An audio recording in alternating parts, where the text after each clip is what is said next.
este fin de semana, tuvimos la triste noticia de que el día 25 de mayo había desaparecido una chica en Córdoba, Agostina Vega, en un lugar a las afueras de Córdoba. Se sospechó inmediatamente de una persona, fue detenida esa persona, pero fue detenida el día miércoles. Hubo 48 horas donde fue caratulado como búsqueda de paradero, es decir, paradero de una persona. No se puso una chica de 14 años que desaparece de un lugar de manera imprevista. Su madre, cuando fue a la comisaría y cuando la comisaría reporta el hecho al juzgado, tardaron. ¿Le hubiesen salvado la vida a la pobre Agostina? Qué sé yo. La verdad, no se sabe. Pero ¿cuáles fueron las consecuencias de todo esto? Porque la verdad, con leyes, más o menos los índices se han mantenido. Los índices de femicidios en la Argentina, pero se ha caratulado a partir del año 2012 una ley que tipificaba y ponía como agravante de un delito el femicidio. Es una ley que tiene 14 años. Y tenemos un presidente de la Nación que hace 2 años atrás, en el foro en Suiza, dijo lo siguiente, lo vamos a escuchar.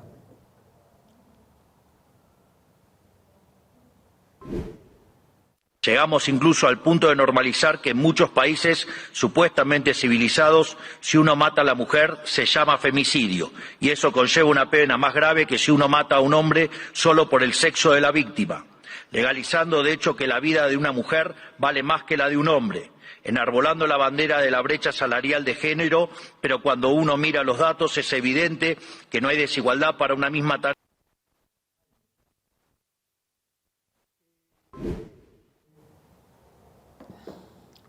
La verdad que uno, ya lo habíamos escuchado esto, ¿no? Ya lo habíamos escuchado.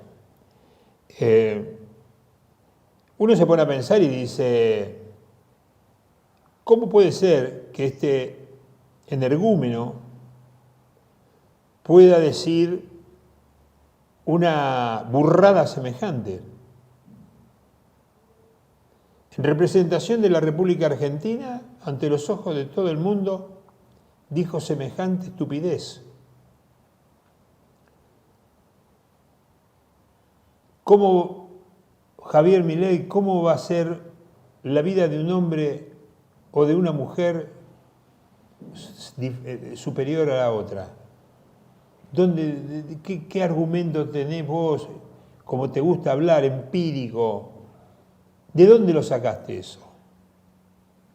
Cuando se cometen ilícitos, cuando se cometen penas, existen los agravantes. Por supuesto que cualquier asesinato es un asesinato, pero por eso también las penas van de 8 a 25 años. Y la vida, tanto del que lo condenaron, de la víctima, del que lo condenaron a 25 o a prisión perpetua, o la vida del que lo condenaron a 8 años, la vida de esas víctimas eran iguales. Sin embargo, el Código Vélez Arfiel, el Código Penal de la República Argentina, distingue. No es lo mismo matar a un hombre de 70 años que matar a un chico de 5. No es lo mismo la vinculación la agravación por el vínculo. No es lo mismo si muere en condiciones laborales. Eso se llaman agravantes. En el año 2012 se puso el agravante de un asesinato por la sola condición de ser mujer. Cuando por eso se le pone la palabra femicidio, no homi, que quiere decir hombre. El femicidio es un asesinato por su condición de mujer. Esto es lo que este burro que nos gobierna, o este malintencionado que nos gobierna, se atreve a decir esto. Pero claro, para hablar mal y pronto, un boludo hay en cualquier lado. Ahora, pero cuando esa persona es el presidente de la nación, marca tendencia. Marca de tal manera tendencia que un fiscal de la nación, es decir, el Raúl Garzón, de la provincia de Córdoba, cuando encuentran finalmente el cuerpo de Agostina, cuando finalmente da una conferencia de prensa para todo el periodismo, donde lo primero que dice él,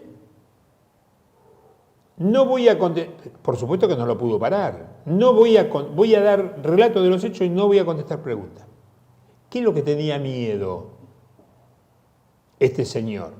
Pero aparte habla con una soberbia, y lo vamos a escuchar. Ponelo, Marcelo. Doctor, la familia denuncia que la justicia y la policía se demoró en el accionar. ¿Ustedes hacen una autocrítica? Absolutamente ninguna. Absolutamente. ¿Por qué? Le voy a explicar por qué. Porque la denuncia comienza con el aporte de un dato que no es: tengo una hija que me la manoteó alguien o me la llevó de un lugar, que lo vi. Entonces, para aquellos que señalan y ponen en duda con algún poco conocimiento el tema de las urgencias de discriminadas medidas, están directamente vinculadas a la naturaleza del hecho. Pero, doctor, discúlpeme que le termino de responder. Cuando una persona desaparece, desaparece de mil formas. Y Agostina no fue una desaparición que de pronto vino en algún lugar y estaba con nosotros en la cancha y desaparece. No. No fue ese el contexto. Doctor, le termino y después te me pregunta. Y no, seamos ordenados, ya le termino, le doy la palabra 1000 veces. Entonces, el camino de la investigación lo da el camino de la denuncia. Y si una denuncia inicialmente, la desaparición está más orientada a que va con alguna persona o amiguito o amigo de su confianza o de su relación, es una cosa muy distinta a decir, me sustrajeron mi niña. Es una denuncia de paradero, señor fiscal. No, es una denuncia. No importa en qué motivo, disculpe aquí, porque aquí está bajándole el precio a una situación de qué persona lo hubiese llevado. Un noviecito, una señora, no. Es una denuncia y un reclamo de paradero que se hizo, ni bien desapareció la menor. No es un dato menor como para responder de esta manera, y discúlpeme que se lo diga, si se fue con un noviecito, con una amiga o con una tía. Es una denuncia de paradero de la madre de una niña que no sabe en ese momento con quién está. Gracias. Les respondo. Claramente les respondo. Claro que les respondo. A partir de la denuncia se activa el protocolo de búsqueda. El de búsqueda de los entornos, el búsqueda de sus amistades, la búsqueda de todos los lugares donde frecuentaba, la búsqueda de hospitales, la búsqueda de todo lo que marca el protocolo de búsqueda de personas a nivel policial y local cuando alguien se denuncia una desaparición. Se denuncian muchas desapariciones cada día. No, porque le debo completar la pregunta. Hay muchos tipos de desapariciones. Todas activan inicialmente un mismo protocolo, pero todas tienen un desarrollo conforme el caso concreto. Entonces debo señalarle esto. En 48 horas prácticamente se logró avanzar en un rumbo, le diría, acertado.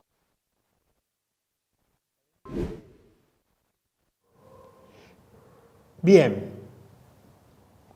Este hombre se molesta ante la pregunta y dice, bueno, se fue con un noviecito, con una amiguita, se pudo haber ido, se pone en práctica el protocolo de búsqueda de averiguación de paradero. No, no es lo mismo ponerle la alerta a Sofía que la búsqueda de paradero. No es lo mismo, no es el mismo protocolo. Siempre existe la sospecha de que una niña de 14 años, si la madre va a la comisaría y dice, hace 3 horas o X tiempo que tendría que haber estado en mi casa y no está, automáticamente hay que pensar lo peor, porque así lo establece la ley. Automáticamente se hace. No voy a contar yo acá cuáles serían los procedimientos porque los desconozco. Pero hay un procedimiento que tiene la policía y que tiene toda la fiscalía para rápidamente. Sin embargo, así no aconteció. Tal es así que levanta la indignación de los presentes que estaban en ese lugar y sucede esto que sucede ahora. Asesinada en un caso de femicidio y usted felicita a los canes. Podría ser un poco menos cínico, ¿no le parece? Soy parte del movimiento de mujeres de esta Córdoba que está convocando este próximo 3 de junio a una gran movilización y denunciamos la responsabilidad que usted, como parte de la justicia, con el gobierno tiene. Entonces, no sea cínico, fiscal. No sea cínico. Pare un poco porque es una payasada lo que está haciendo. Doctor, Periodista, legisladora y feminista. Sí, contésteme, por favor. Voy a contestar periodista, legisladora, feminista, como funcionario judicial de pleno respeto, como lo sabe, y acá está el abogado del niño, de modo tal que lo que le estoy señalando ante preguntas periodísticas de cómo se llegó, le doy respuesta a una colega o a un colega suyo, porque le digo, no se llegó por la casualidad. Entonces te tengo que decir que esto es una labor científica. Desde ya, pero está diciendo que hay que darle medallas a los perros. Por favor, ahorrese ese tipo de comentarios. Ahorrese ese tipo de comentarios. No, discúlpeme, yo no le indico hacer como sea su Sí, yo sí. Porque soy parte de las que venimos denunciando otro periodista que está preguntando. Sí, no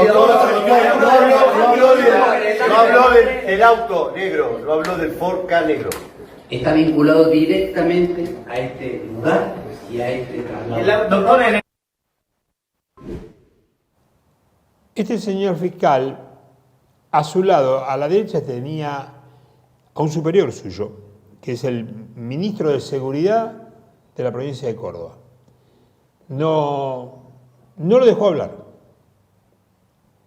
La verdad, creo yo, que este fiscal tendría que ser apartado de la justicia de Córdoba y además de eso tendría que presentar la renuncia el ministro de Seguridad de la provincia de Córdoba. Porque realmente dicen que Yarlora estuvo reunido esta mañana con ambos y que durante el día de hoy va a haber novedades. Lo irreparable de todo esto es que esta niña de 14 años ya no está entre nosotros. Y esto es consecuencia de la sociedad. Siempre hubo estos casos, no vamos a andar.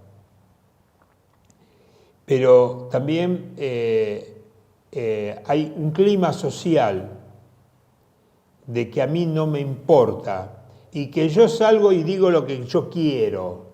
Como Adorni dice, no, está todo, este tipo dice, acá hicimos orgulloso, dice que está orgulloso de los perros.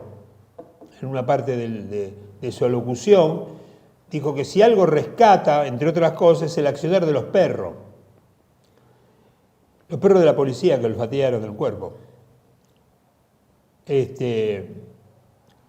Pero bueno, por supuesto la indignación popular nos hizo esperar y salieron a las calles los vecinos, los amigos de la nena, las mamás de sus amigos salieron a la calle, porque la mamá estaba en terapia intensiva, no sé, seguirá estando, no sé, hasta hace un rato estaba en terapia intensiva la madre.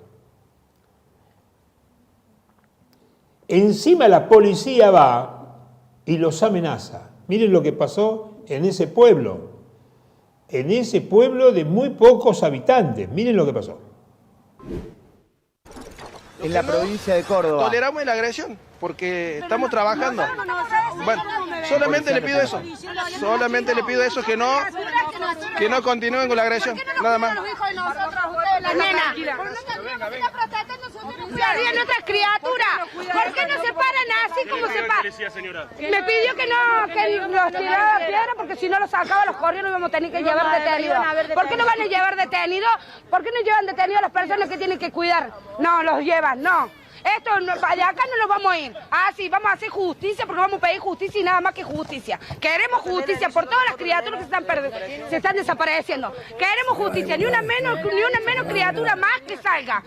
Así, ninguna. Y el oficial no lo puede venir a pedir que lo va a llevar detenido. ¿Por qué? Por pedir justicia. No, están mal. Justicia, queremos justicia. Lo único que pedimos es justicia, nada más que justicia. Bueno, ahí está, ¿no? Fíjense que vino repentinamente este oficial y se acercó a un grupo de madres diciéndole esto, ¿no? Que podía llevarse a gente detenida si esto seguía escalando, ¿no? Si había algún piedrazo, si seguían provocando este grupo de adolescentes, ellos iban a actuar, iban a responder y podían llevarse a alguien detenido. Eso fue lo que dijo y lo que pudimos tomar cuando se acercó este oficial. Es que en medio del dolor, de la conmoción, todo se mezcla y es cierto que aparecen estos chicos que empiezan a tirar piedras. Ahora lo que tienen que hacer es llevar calma. No te podés profundizar en la represión, en la violencia, porque esto no va a hacer más que provocar a que se junte más gente y cuando haya más...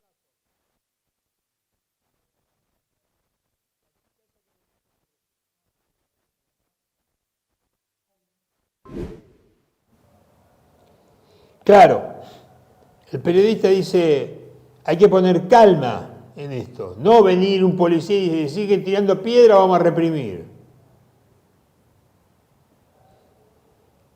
Y una chica que se estuvo realmente inundado los medios este fin de semana de jóvenes y de jovencitas y de chicas y muchachos que han hablado, fundamentalmente las mujeres, que realmente uno se pone a pensar y dice, como el otro día cuando veíamos la claridad de pibes de 17, 18, 19 años, la claridad conceptual que tienen, que ningún diputado ni ningún gobernador del oficialismo, ningún senador del oficialismo lo tiene. Escuchemos a esta chica hablar anoche con una periodista. Escuchémosla.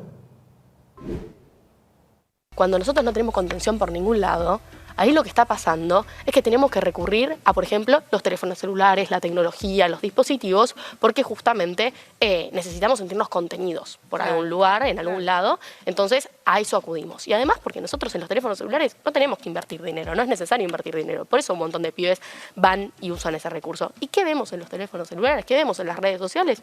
Un gobierno que sale a revolear una motosierra por los aires, vemos a un presidente sobre todas las cosas, de hecho no un gobierno, un presidente que sale a decirle mogólicos a los pibes que tienen síndrome de Down, a los periodistas se refiere como unos ensobrados, a los pibes que pertenecen a la comunidad LGBT como unos pedófilos. Bueno, ver todas esas situaciones, ver como por ejemplo el Dibu sale con su camiseta de fútbol a jugar promocionando a una página para que los pibes y pibas vayan a apostar, digo, ver todas esas situaciones en las redes sociales y en los teléfonos celulares hace que nosotros entremos en un ciclo del que después no podemos salir y caemos rodando, la verdad, porque no tenemos a nadie que nos contenga en este momento. Todo esto configura, más allá de una noticia de que mataron a una chica de 14 años, y que vamos a ver el resultado de la biopsia, porque todavía no está. Realmente, uno ve a estos pibes y se defienden ante esta sociedad que también los agrede por todos lados. Están dando un ejemplo. Esta chica recién estaba diciendo, ¿cómo querés que hagamos ante una sociedad, un gobierno, una forma de ver la vida que la han alterado de tal manera que han puesto una locura? Por eso que arrancamos con el presidente de la Nación diciendo semejante barbaridad. Porque a partir de que el primer mandatario de la República Argentina en el foro de Davos dice semejante atrocidad, da piedra libre para cualquier cosa. Para que el policía diga, guarda a los padres, a los hijos, miren, si tiran piedra lo vamos a reprimir y si lo vamos a reprimir, lo vamos a reprimir mal. Da pie para que hoy la gente esté diciendo las cosas que está diciendo. Hay un caldo, digamos, está empezando como a hervir una olla, que a veces uno se preocupa y dice, ¿qué va a pasar si esto explota? Estamos a 76 años de un proyecto que llevó en su momento adelante el gobierno del general Juan Domingo Perón, que era la creación de lo que tiempo después fue la Comisión Nacional de Energía Atómica, lugar que fue y sigue siendo un orgullo de la Argentina, de esa Argentina investigadora, de esa Argentina que trabaja, de esa Argentina que realmente ha hecho que el mundo vea los resultados, las consecuencias de lo que fue una política de desarrollo atómico, una política industrial, una política donde los derivados de todos los investigadores y las consecuencias de todo esto fuera realmente apreciado y valorado por todo el mundo. Sin embargo, ayer y hoy veníamos hablando de lo que ya no existe más, esta grieta. Son dos modelos de países. Hay un país de exterminio, hay un país que lo quieren realmente desguazar, entregar a las ambiciones de un mundo que solo pretende la vida para pocos, contra otro mundo que dice acá tenemos que vivir todos. La universidad pública ha dado, sigue dando y seguirá dando, a pesar de todo, jóvenes, algunos no tanto, jóvenes que se han hecho cargo de esta circunstancia. Estamos en línea con María Ferrari, que es licenciada en Química, recibida en la Universidad de Buenos Aires, ¿verdad? Así es, correcto. Muy bien. María, contanos un poquito qué es lo que está pasando con la energía atómica en la Argentina. Bueno, como vos bien dijiste, ayer se cumplieron 76 años de historia de este sector nuclear, que bueno, en mi caso yo trabajo en la Comisión Nacional de Energía Atómica, pero no comprende solo la comisión, sino que comprende también a varias empresas que son del sector. Actualmente estamos en una situación completamente desesperante. Yo te voy a dar algunos números, yo creo que por sí solos reflejan la situación que estamos atravesando.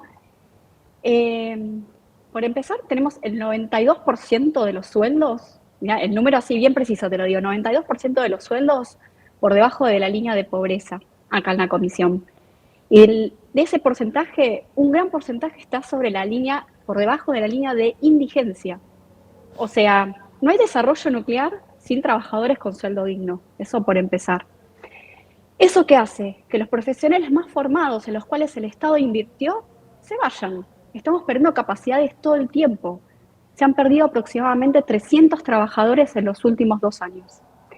No obstante eso, no solo eso, además el gobierno pretende avanzar con el despido de 350 personas que se encuentran contratadas ahora, a fin de mes, a las cuales les están renovando el contrato cada 3 meses.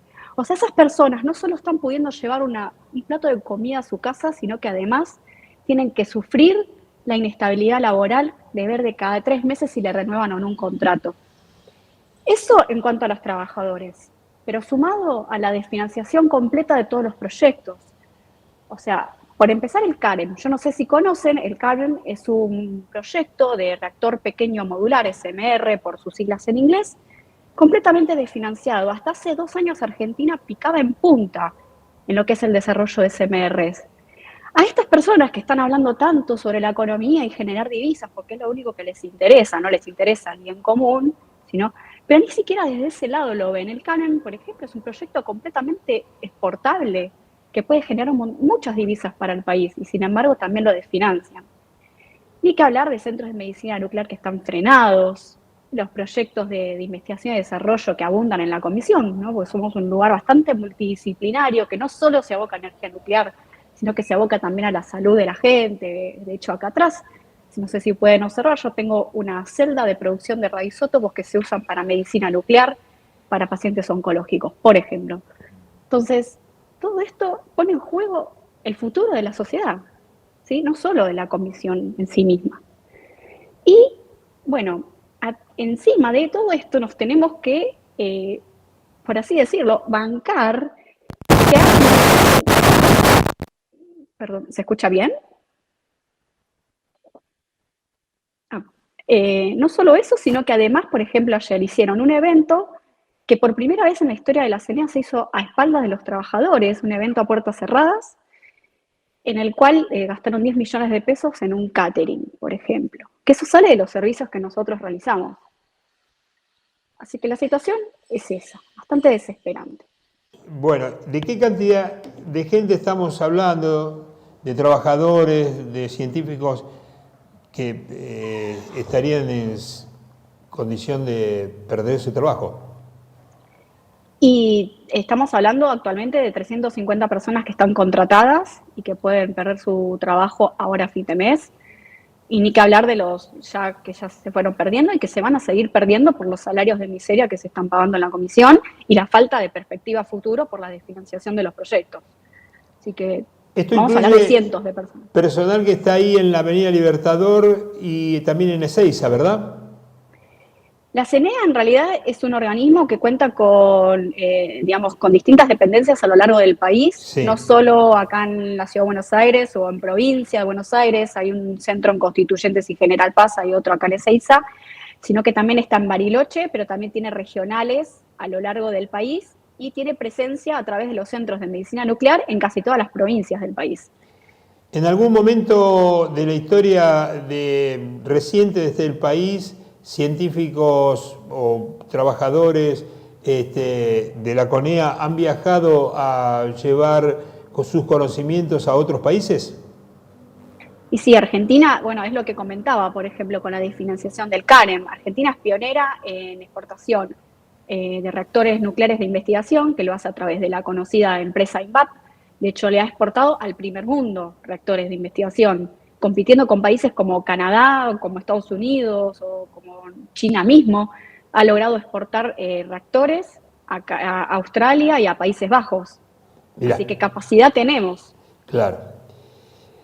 Bueno, María Ferrari, yo te agradezco disculpa la premura de estamos en televisión, son unos minutos además, es muy largo el tema, pero bueno, lo vamos a poner en redes y lo vamos a divulgar. Además de estar saliendo en este momento al aire para toda la zona sur de la provincia de Buenos Aires. Bueno, ha sido un gusto y nos vemos pronto. Hasta luego. Muchas gracias a ustedes. Muchas gracias. Hasta luego.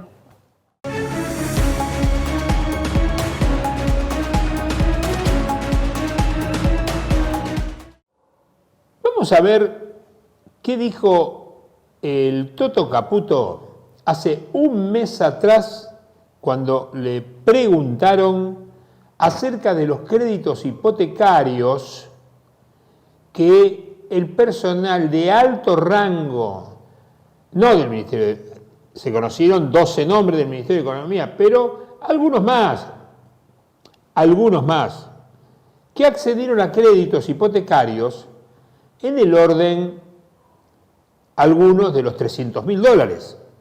Inclusive esos créditos hipotecarios que entrega el Banco de la Nación Argentina a funcionarios del gobierno, cuando el secretario general de ATE dijo, bueno, vamos a ir todos los empleados a solicitar, solamente uno pudo acceder, le dijeron que no lo sacó el crédito, y le daban 20 millones de pesos. Es decir, no lo alcanzaba ni para comprarse un auto. Mentiroso. Pero vamos a recordar lo que decía Caputo hace apenas un mes atrás. Escuchémoslo. Sanción de la ley de glaciares y le aportan entonces el apoyo legislativo. Y la última tiene que ver con los créditos que da el Banco Nación a funcionarios. Salió Toto Caputo, el ministro de Economía, a explicar que de los 27.000 créditos que dio el Banco Nación, solo el 0,2% llegaron a funcionarios y dijo que esos créditos son perfectamente legales y que él, es más, quiere que los funcionarios consigan crédito. Es decir, que dieron 27.000 créditos. 27.000 créditos. Perfecto. ¿Cuánto dijo que era? El 0,02%, ¿no? Es decir, que se lo dieron a, si no hice mal el número, a 54 personas. Bueno, vamos a ver a cuántos se los dieron, de verdad, el número. Vamos a ver. En estos momentos, en la era Javier Milei, el Banco Nación otorgó, atención con el número, 1.120 créditos hipotecarios a personas políticamente expuestas. Y está en comunicación con nosotros Andrés para contarnos más de esta investigación. Andy, muy buenos días, ¿cómo estás? Juan, Valentina, equipo, buenos días, muy bien, ¿ustedes?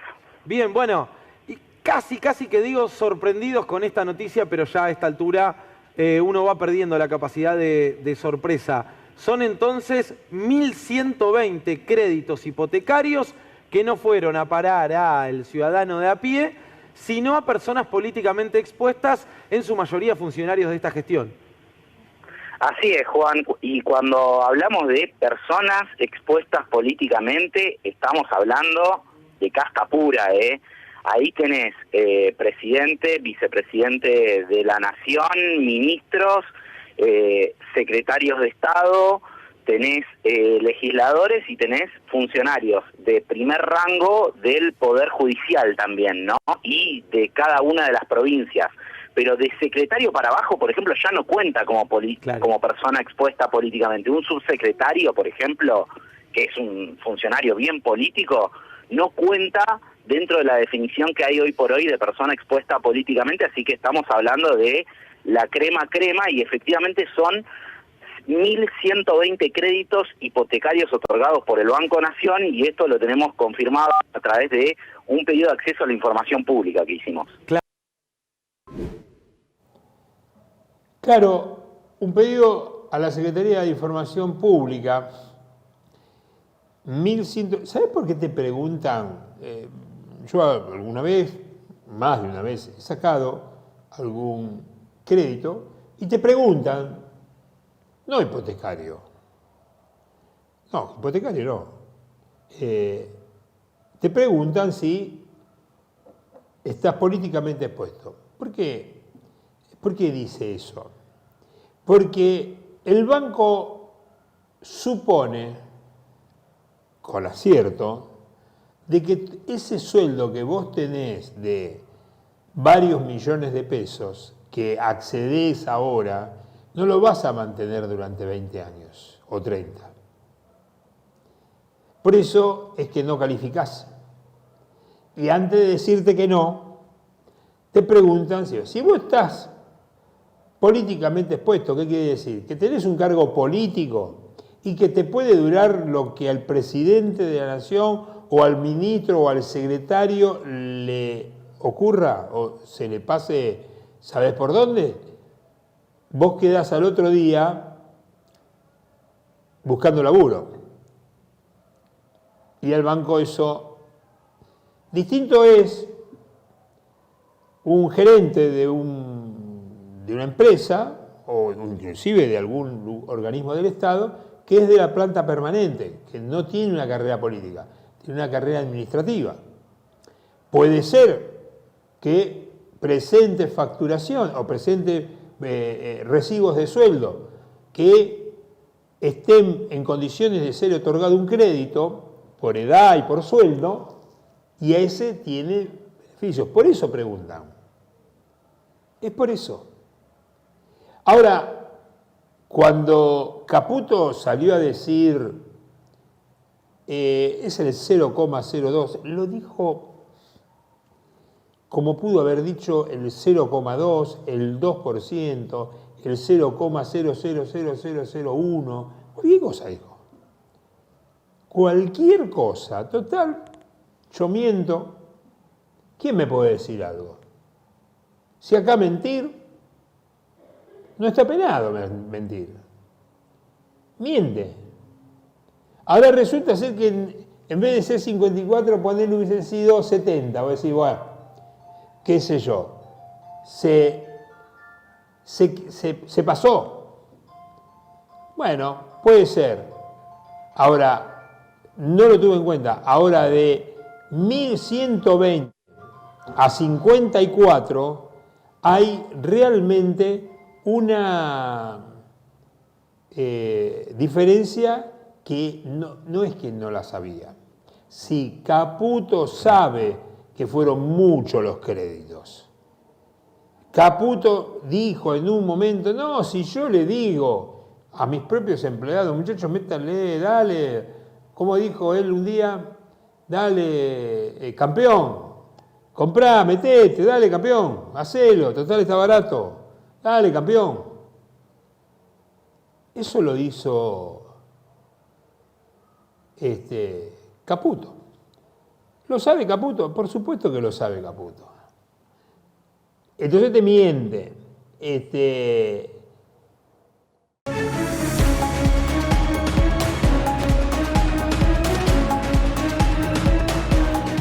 Hoy no lo vamos a dejar pasar como un noticiero más. Hoy es un día que hace 11 años comenzó el Ni Una Menos y coincide con algunas cosas que están pasando, no solamente de lo que ha pasado con Agostina, sino el clima de época que estamos viviendo al respecto. La impunidad que hay en los medios de comunicación, cómo se habla de esto, qué es lo que pasa, y me parece que hemos optado en este día especial de tener un minuto para reflexionar. ¿Qué significa el tema de las mujeres en la vida occidental? ¿Qué significa la violencia de género?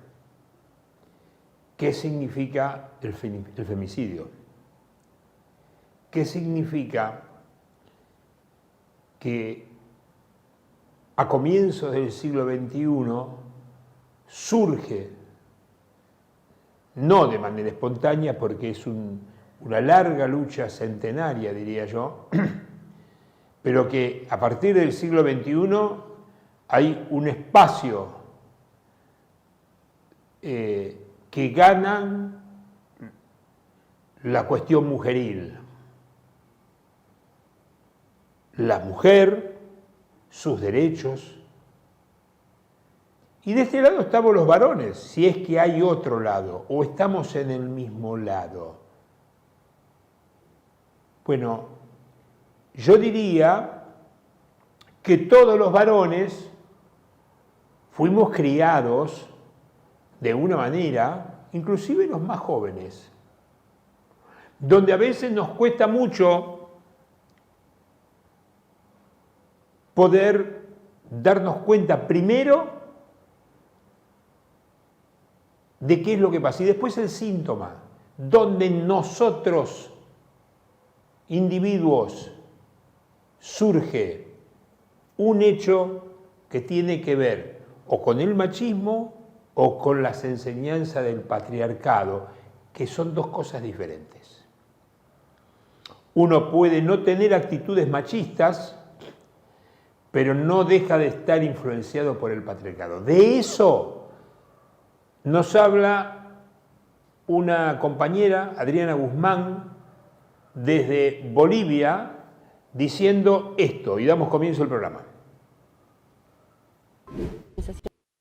Y en nuestros pueblos, porque decían, no, hay que acabar con la colonización, con el colonialismo interno, afuera, hay que acabar con el capitalismo, y nosotras sentíamos que eso no era suficiente para lo que nosotras estábamos viviendo, que no solamente es violencia, que no solamente es machismo, porque una cosa es el machismo y otra cosa es el patriarcado. Eso es algo que hemos aprendido en el camino. No pasaba porque nuestros compañeros aprendan a cambiar a una guagua o a bañar o que laven los platos. Es más que eso, ¿no? Esa conducta es el machismo, pero el sistema que genera opresiones, explotaciones, eso es el patriarcado. Entonces, por eso es importante reconceptualizar el patriarcado. En la reconceptualización, en lo que decía Julieta, entender al patriarcado como el sistema. No es un sistema más, no es producto del capitalismo, no es consecuencia de la colonización, no es una forma de racismo, no, es el sistema de todas las opresiones, todas las discriminaciones y todas las violencias que vive la humanidad y la naturaleza, construido históricamente sobre el cuerpo de las mujeres. ¿Y qué nos hace pensar entonces eso? Que todas las opresiones, por ejemplo, la explotación que genera el capitalismo, ¿dónde se ha aprendido? ¿Dónde la humanidad ha aprendido a explotar? ¿No? ¿Dónde la humanidad aprende todos los días a que puede explotar? ¿Dónde se despierta un niño, una niña y sabe que puede explotar a alguien? ¿Dónde se aprende? ¿Dónde se reproduce? En el cuerpo de las mujeres. La humanidad aprende a explotar y a dejarse explotar porque en la casa hay una mujer que hace el trabajo de la casa, cocina, cría a los hijos, y ni siquiera eso se le llama trabajo, y nunca se reconoce ese trabajo. Entonces estamos viviendo al lado de alguien que es permanentemente explotada, y estamos explotando a alguien, que puede ser mi mamá, que puede ser mi abuelita. Entonces ahí la humanidad ha aprendido la explotación, en el cuerpo de las mujeres. Ahí se sostiene el capitalismo también, en todo el trabajo que hacemos las mujeres, que no es pagado y que le beneficia no a mi esposo, que es el que sale a trabajar bien comido, con su ropa limpia, después de que yo he cocinado, yo he lavado, no le beneficia a él, le beneficia al patrón, al dueño de la fábrica, ¿no? A las transnacionales. Ellos se quedan con esa plata de ese trabajo que estamos haciendo las mujeres y que no es pagado. Entonces el capitalismo, ¿dónde se reproduce? En el cuerpo de las mujeres también, en el trabajo impago. ¿Dónde se aprende la explotación? En el cuerpo de las mujeres. Lo mismo con el racismo.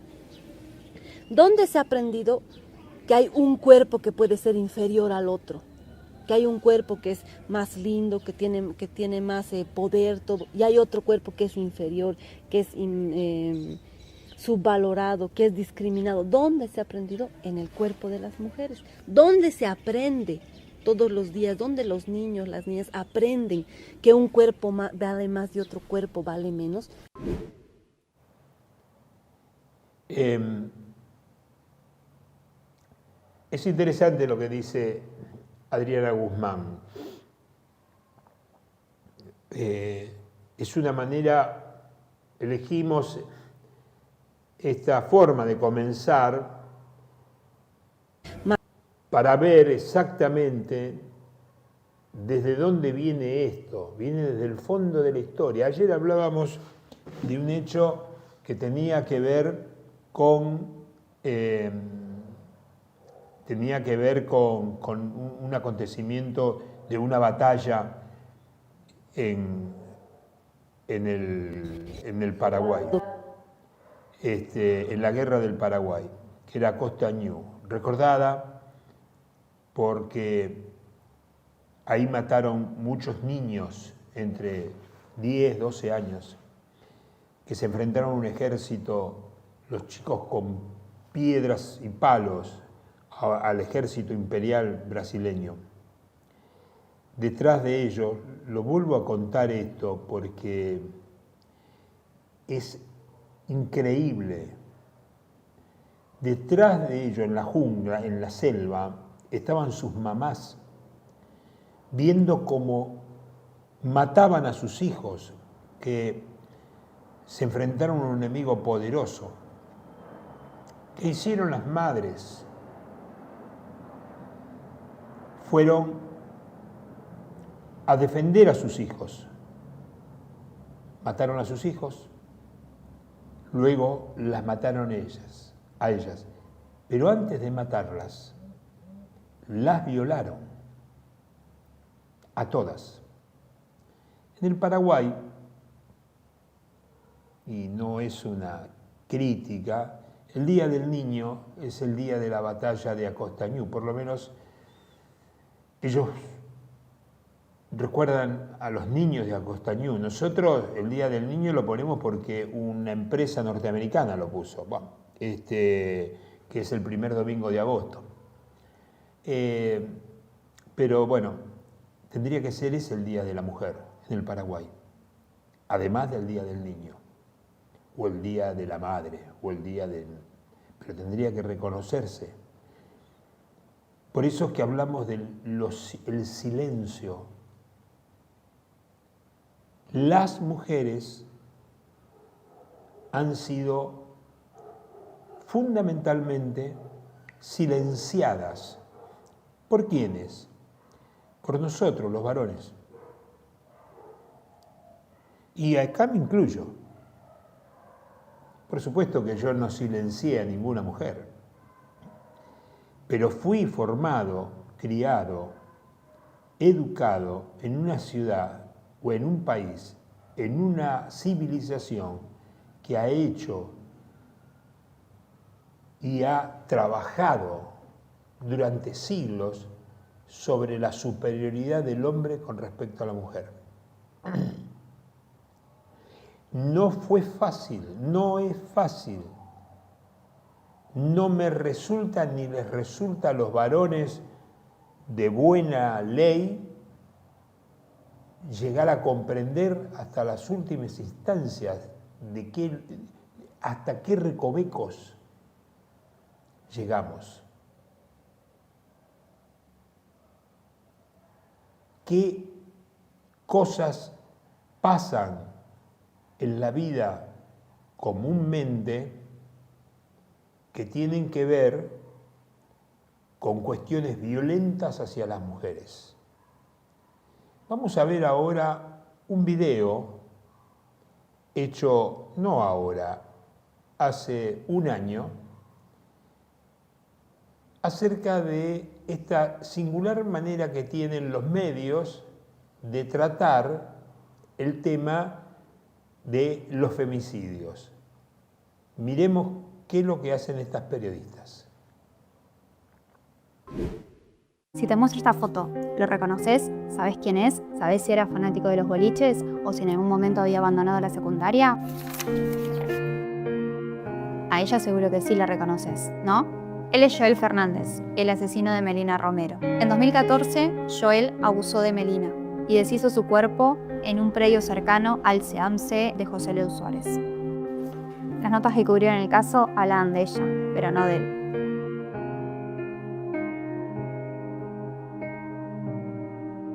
Si te muestro esta foto, no lo reconoces, ¿no? Y si doy vuelta la hoja y te muestro a Kiara Páez, ¿la reconoces? Este es Manuel Mancilla y es el femicida de Kiara Páez. Este femicidio fue el que impulsó la primera manifestación del Ni Una Menos en la historia de nuestro país. En 2015, Kiara estaba embarazada de 8 semanas. Ella no quería abortar, pero él le insistía con que lo hiciera. Ante su negativa, Manuel la asesinó brutalmente y la enterró en el patio de su casa, de la casa que compartía con su familia.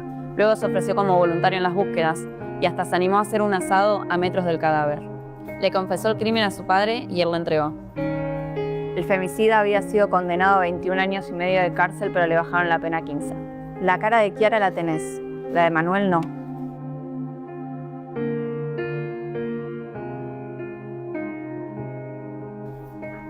Él es Jorge Mangieri, pero solo lo sabemos porque el caso se mediatizó. Jorge Mangieri asesinó en 2013 a Ángeles Rawson. Es quizás uno de los femicidas más conocidos de nuestra historia. Con 45 años, en ese momento, era el encargado del edificio en el que vivía Ángeles Rawson y fue condenado a prisión perpetua por el femicidio, abuso sexual y homicidio agravado de Ángeles Rawson. El caso Ángeles Rawson tuvo más de 594 horas de aire en los primeros 15 días de cobertura mediática. Durante 15 días, la prensa montó un campamento en la puerta del lugar. Por eso sabes qué pasó.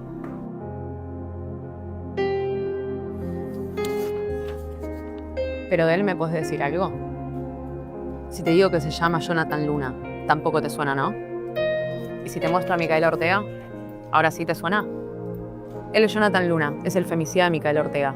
Luna, de 26, tenía pedido de captura en Río Negro por robo y además tenía múltiples perfiles falsos en las redes sociales. A Micaela Ortega, de tan solo 12 años, la conoció vía Facebook a través de un perfil falso. Intentó abusar de ella sexualmente y la asesinó en 2016.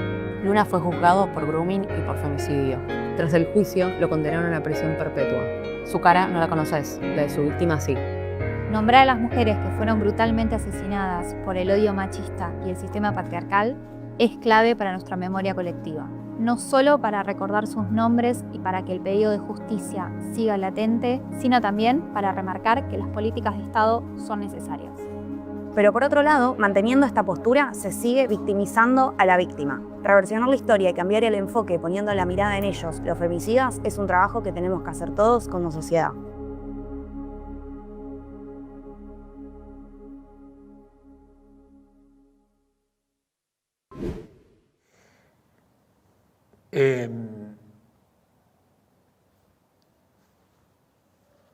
Yo, cuando llega a estos días, realmente, y lo que hemos vivido, y las cosas que hemos vivido, son días de que uno se pone a pensar.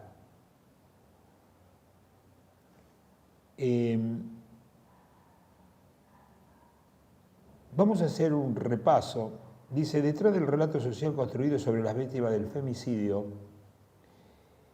que las apunta y busca convertirlas en victimarias de sí mismas, con el famoso comentario, como hizo el otro día Rossi, bueno, se está investigando si tuvo relaciones sexuales antes, si se vestía de tal manera, si llegaba tarde, si se pintaba los labios de color púrpura, si usaba minifaldas, si tenía un cuerpo que llamaba la atención. Todo eso pasa por la víctima. Se usa sus fotos para jugar cómo se vestían, cómo se juntaban, cómo están sus historias, sus deseos, todo lo que esperaban hacer en un futuro que nunca tuvieron.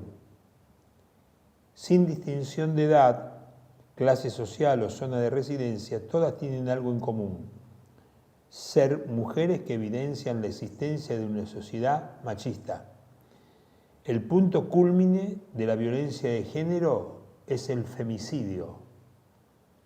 Todas las mujeres, no hay una mujer sobre la tierra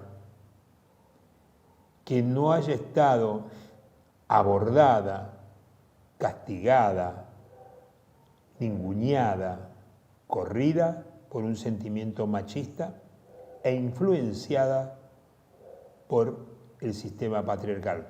No hay una mujer que a lo largo de su vida no haya sufrido algún tipo de acoso.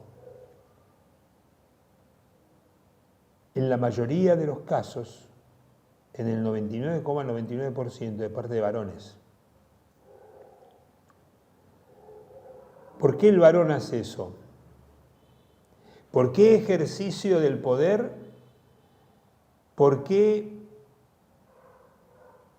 cosa hace que el varón sienta que puede ejercer ese poder y, como decía Adriana Guzmán, sobre el cuerpo de la mujer, no sobre el cuerpo?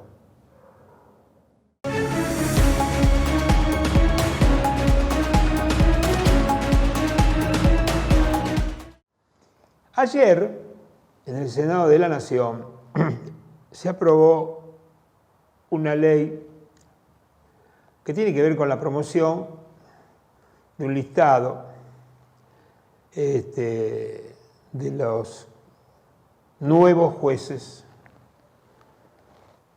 que propone el Poder Ejecutivo y sale con conformidad del Senado de la Nación.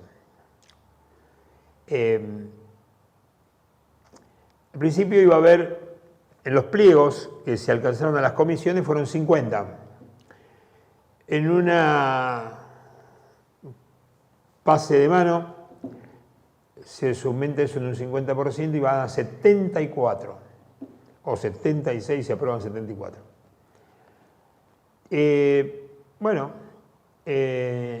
¿Qué pasó?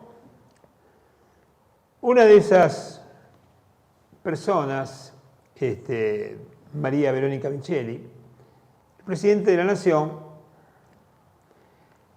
la vetó. No va. Y resulta ser que Patricia Bullrich dijo, yo tengo una cuestión de conciencia, no puedo, por más que sea la presidenta del bloque, no voy a aceptar en este momento la disciplina partidaria y no voy a respetar el pedido del presidente. Y todo se circunscribió a esto. Quienes permitían con su voto que esta señora asuma como jueza de la Nación, porque no era la cuñada de Hugo Alconadamón, un periodista crítico del gobierno, y según dicen, la orden de Minel llegaba hasta la cuñada de este hombre, el tema estaba ahí. Pero, ¿qué cosa ocultaba esto? Bueno, vamos a tratar de dilucidar. Es una hipótesis. Vamos a ver, tenemos el momento de la votación, ¿no? Lo ponemos, por favor.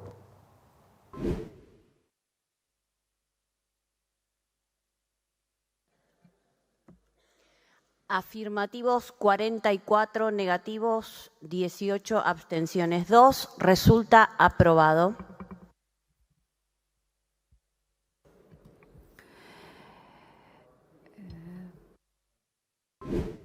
Resulta aprobado en general y en particular. Es decir, en general los pliegos y cada uno, incluido la candidata jueza, la doctora María Verónica Micheli. ¿Qué dijo Patricia Bullrich cuando la tenemos a Patricia ahí? Patricia Bullrich dice, que ella tiene un tema digamos, moral. Ella, ahí está. Ahí ella explica por qué se va a abstener. Ya lo he dicho, tengo una objeción de conciencia. Estoy íntimamente convencida que no se puede atribuir consecuencias disciplinarias a una persona por una relación familiar. Acá la evaluación que hace el Senado de la Nación es por los méritos, y estos méritos se han merituado exactamente en los distintos pasos hasta llegar a la audiencia. En ese sentido, considero que las personas son únicas e irrepetibles, que no se puede generar una responsabilidad colectiva en algo que es meramente una responsabilidad individual, y en consecuencia y siendo presidente de este bloque, me voy a abstener de votar en contra de la jueza Micheli. Esa es mi posición. No comprometo a mi bloque. La objeción de conciencia es una decisión individual y eso es lo que quería dejar claro en este momento. Muchas gracias.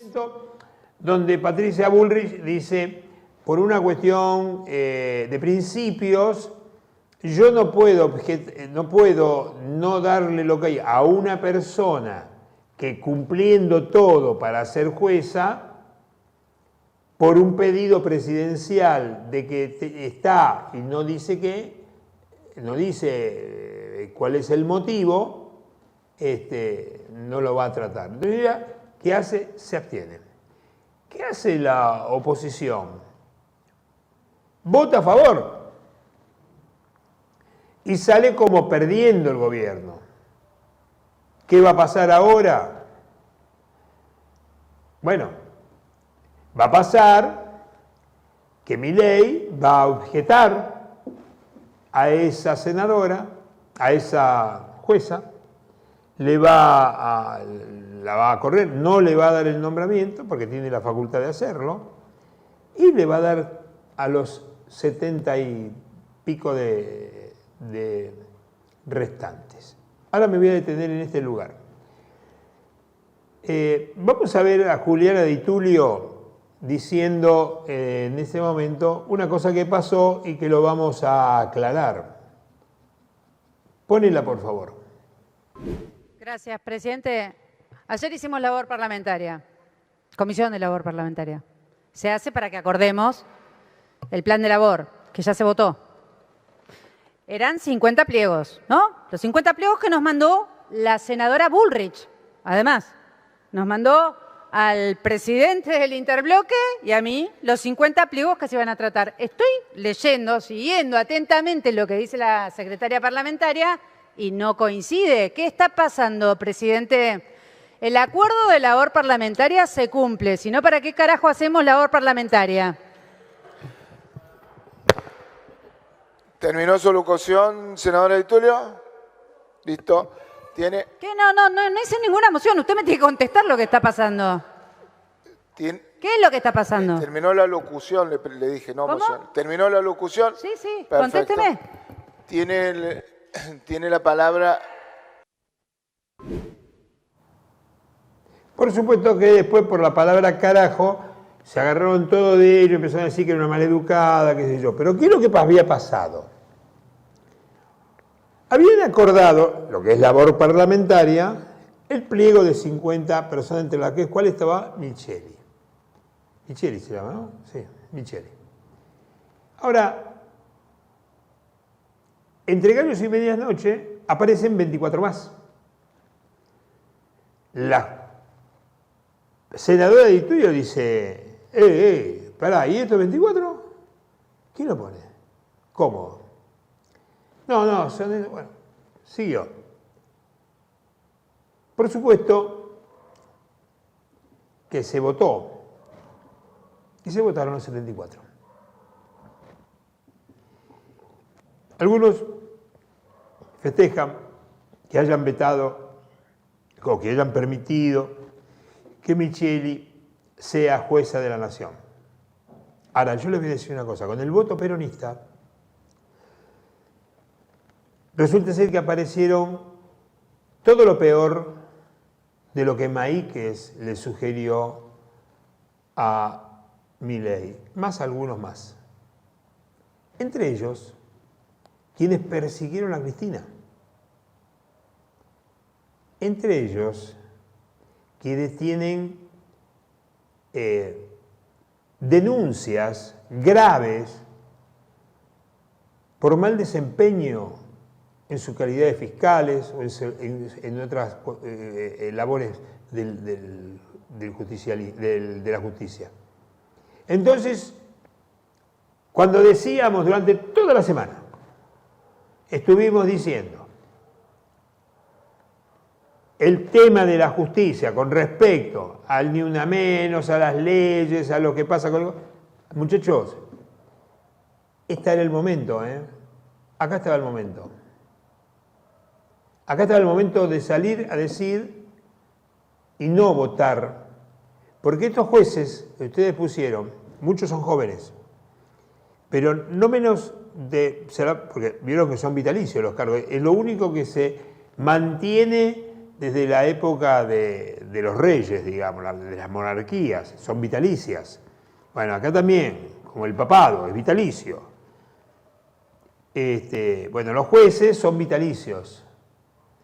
Hay jueces nombrados que son parte del sistema que oprimen al pueblo. Salió con el voto de los muchachos peronistas.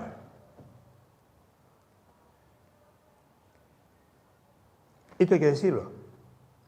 Porque algunos dicen, no, Urbana TV, viste, no, sí, a veces voy por la calle y dicen, no, porque ustedes defienden a los peronistas. No, no, también lo criticamos, ¿eh? Esto, muchachos, lo votaron ustedes. Los vamos a tener a muchos por 25 o 30 años. Imagínate, hay algunos que tienen 40 y pocos años y que ya tienen probadas y demostradas aptitudes de haber o de ser parte de un sistema putrefacto del sistema judicial. Como cuando dijo Alberto Fernández, que después no lo hizo, las cloacas de la democracia, la justicia, dijo en la asunción presidencial, esa cloaca de la democracia. En realidad no es la justicia, sino el Poder Judicial. La cloaca de la democracia. Bueno, le han echado más mierda a la cloaca.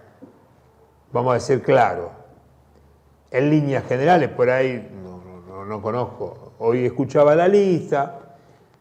Y quiénes habían sido, muchos de los que están ahí, más allá del hijo del juez de uno de los cortesanos, Rosati, más allá de todo eso. Hay gente muy implicada. ¿Quién metió la mano ahí? Maíque. ¿Quién es Maíque? El hijo del que fue a una reunión en Bariloche con los CEOs de Clarín, aquello que sucedió en el gobierno de Macri, que después salieron a negarlo, estuvieron truchando facturas. Hay muchos de esos que aprobaron, están hablando por teléfono y diciendo, no, conseguimos una factura que la firmamos. Entonces, muchachos, la gente, ayer hablábamos y decíamos esto, cuando salió Ricardo Quintela, o el otro día lo discutíamos con Milciades. Puede ser que algún detalle de todo esto la gente no lo sepa bien, pero bueno, nosotros tratamos de aclarar, aportar esto. Después no se quejen, muchachos, porque estos tipos, cuando tengan el poder y si reeligen, a ustedes que lo votaron lo van a meter en cana. Y le van a inventar causas, como se le inventaron a Cristina, como se le inventaron a muchos. Le van a inventar causas. Y ustedes después van a decir, pero yo te voté.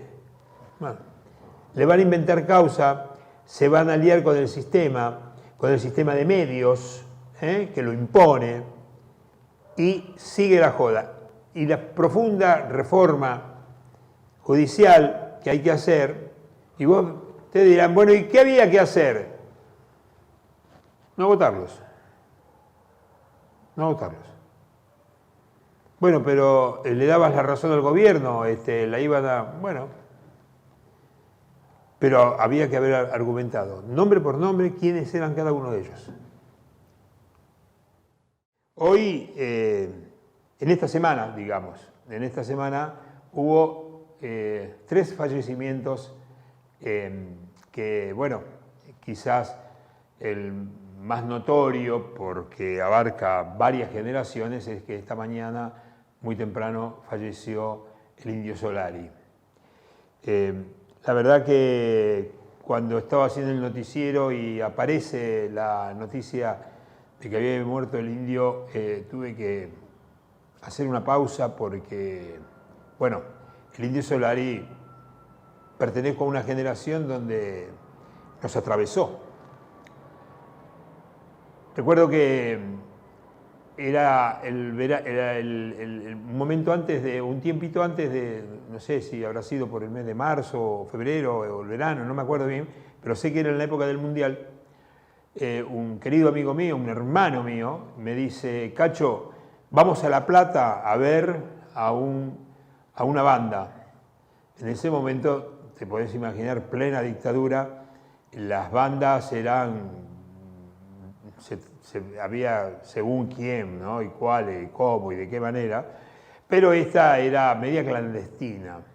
Recuerdo que tomamos el tren, en ese momento no era electrificado, era la locomotora, llegamos a La Plata y había un rum rum, se compraban las entradas en las plazas, no había boletería, vos ibas con la entrada en la mano, entonces te decían en determinado club.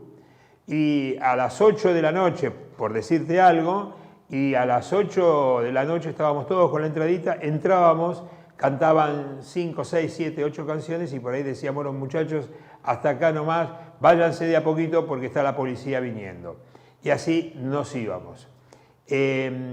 No tengo un gran recuerdo, es más, voy a ser sincero, tiempo después uní la figura de lo que después fue Los Redondos, de lo que fue el Indio Solari con aquel momento. En aquel momento no uní por varios años hasta que mi amigo me dijo: no, eran Los Redondos. Y me acuerdo que era nunca visto porque nosotros veníamos de Sui Generis, de otras cosas, y de repente ver casi un espectáculo circense, porque después, al convertirse en una banda, bueno, más tradicional, más lo que es una banda de rock, con sus características, pero al comienzo era como un Cirque du Soleil, digamos, ¿no? Es decir, recuerdo, yo lo tengo así muy en penumbra, lo recuerdo como mucha gente en escena, malabaristas, y ellos ahí cantando y tocando los temas de El Indio Solari, que tampoco recuerdo qué era. Pero bueno, fue la única vez que los vi. Después los seguí siempre, bueno, octubre, bueno, todo lo que vino después. Pero marcó una época de mi vida y de la vida de muchas generaciones. Hoy hay prácticamente 3 generaciones. Yo no tengo nietos, pero, por ejemplo, Milcíades, que tiene nietos, bueno, Milcíades de esa época, sus hijos han sido ricoteros y sus nietos ahora también, que son adolescentes, también. Así que, bueno, este querido mensaje es la ley de la vida, uno se apena y bueno, pero vivió, aportó mucho a la música popular, mucho, y fundamentalmente aportó un estilo. Tenemos un fragmentito por ahí de un par de cositas que así los que no lo conocieron lo escuchan al Indio Solari. Lo ponemos, por favor. Pero lo que voy yo digo, como el viejo dicho, la culpa no tiene el chancho. No. Digo, si tenés una ciudadanía que no ha sido instruida como para darse cuenta que ese ciclo existe, que cada tanto viene el gobierno populista, vamos a llamarle al peronismo y al justicialismo, y empieza a construir la casita para los obreros, qué sé yo, y cuando ven que está todo armado otra vez, desembarcan los muchachos y se llevan todo, y hay que empezar a remar otra vez. Pero eso, yo tengo 70 años. Así como se repitió el rock, para mí se repitió la política. Yo no he vivido políticamente mejor que en el gobierno de Cristina, porque el de Kirchner yo me lo perdí. Bueno, ahí estaba el Indio Solari, siempre opinando desde el lado correcto de la vida, no por Cristina, pero por todo lo que dijo antes. Lo de Cristina es una apreciación que puede ser compartida o no por la gente que lo escucha. Pero sí es cierto, y es irrefutable, que cuando vienen los gobiernos populares, como dice él, se accede a la casita, se accede al crédito, se accede al autito, se accede a esto, y cuando vienen los otros, bueno, esto es así. Bueno, también se fue El Nene Sanfilippo. Algunos dirán, ¿quién es el Nene Sanfilippo? Bueno, el Nene Sanfilippo, en lo personal yo no lo vi jugar. Jugó, era un delantero, era un gran oportunista del área y fundamentalmente un hombre muy polémico, y que se la jugó. En su momento era ¿cómo te puedo decir? El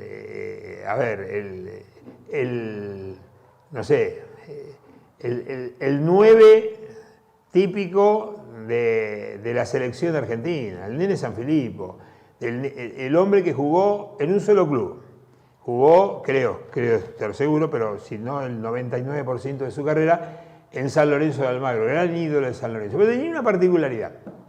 Nunca negó, en los peores años, había que decirlo, era famoso, que le podían decir, che, nene, pará, no te conviene, su pertenencia al peronismo. Tal es así que en el histórico vuelo, cuando el general Perón regresa a la Argentina después de 17 años de exilio, entra en ese avión que venían algo así como 90 y pico de personas acompañando a la delegación, estaba el Nene Sanfilippo. Ahora después vamos a hablar de otra persona más que estaba. Estaba el padre Carlos Mujica, Leonardo Fabio, Marilina Ross, dirigentes, estaba, ahí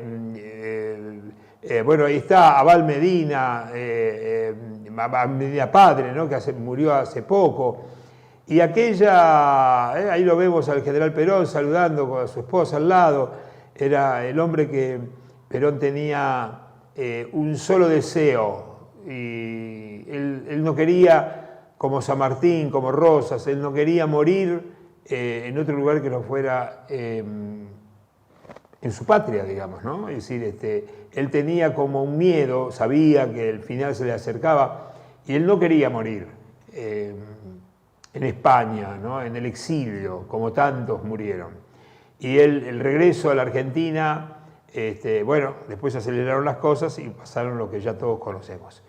El Nene Sanfilippo venía en ese vuelo, él tenía Perón, que era un hombre que le gustaba mucho el fútbol, lo seguía, sabía, lo conocía de la selección argentina, había viajado a Madrid, no era amigo de Perón, muy pocos tuvieron el privilegio de ser amigos de Perón, digamos, pero bueno, era un hombre joven. Pero también lo recuerda de esta manera, a aquel viaje, lo recuerda así. Escuchémoslo. Va a entrar por esa puerta. Y entró por esa puerta. Y el primero de la fila era yo.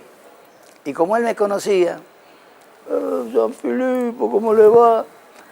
Y ahí nos abrazamos. Después hubo un pequeño tumulto ahí. Y se vienen todos los periodistas. Ahí es donde Lorenzo Miguel me grita, nene, vení, agarrate acá conmigo, hagamos. Y estaba el general con Isabelita ahí en un rincón. Y acá había un mostrador, teníamos que cubrirlo porque cualquier pícaro podía meterse en el amontonamiento y cometer algo que nadie quería, ¿no? Y había uno que me molestaba, había uno que quería entrar y yo hacía fuerza con Lorenzo y de repente me cansó y sin mirarlo le hago ¡ping! Como cuando jugaba al fútbol, un codazo que casi le rompo la costilla. ¿Sabes quién era? López Rega. Quería meterse ahí adentro.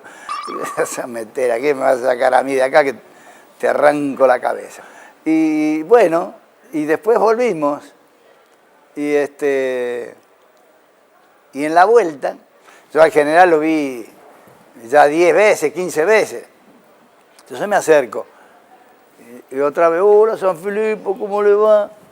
Y entonces digo, mi general, me gustaría que acá le hice firmar a toda la gente, no pude a todos, pero quiero que me haga una dedicatoria. Era la tapa del menú. Entonces lo partí en el medio y le entregué la cosa que tengo para mostrarle, que es un documento pura historia, con la gente que viajó.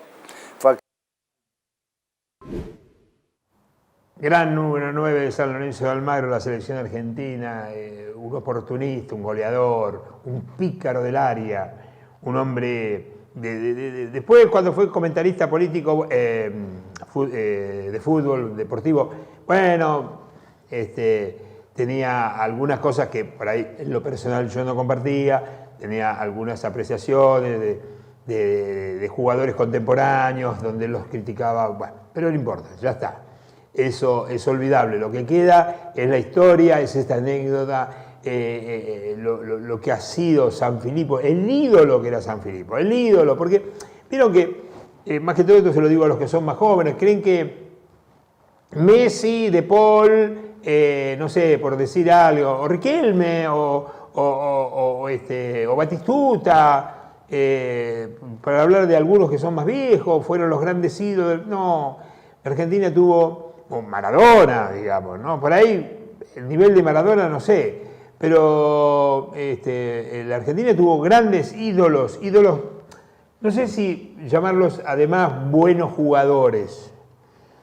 No, uno puede ser un ídolo y no ser un gran jugador. No sé si San Filipo lo era, pero sí era un hombre, digamos, una persona que estaba ahí, en el área, estaba siempre dispuesto a hacer un gol. Chiquito era, y rápido, como se usaba en esa manera.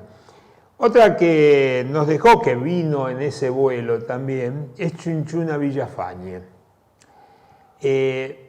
Una mujer grande ya, 92 años, fue una de las mujeres más lindas, y que digo linda, a ver, no porque sea un mérito ser lindo o feo, porque es una convención ser lindo, en base a qué cosa se dice que es lindo, pero Chunchuna era una persona al cual tuve el gusto de conocer, era una mujer muy seria,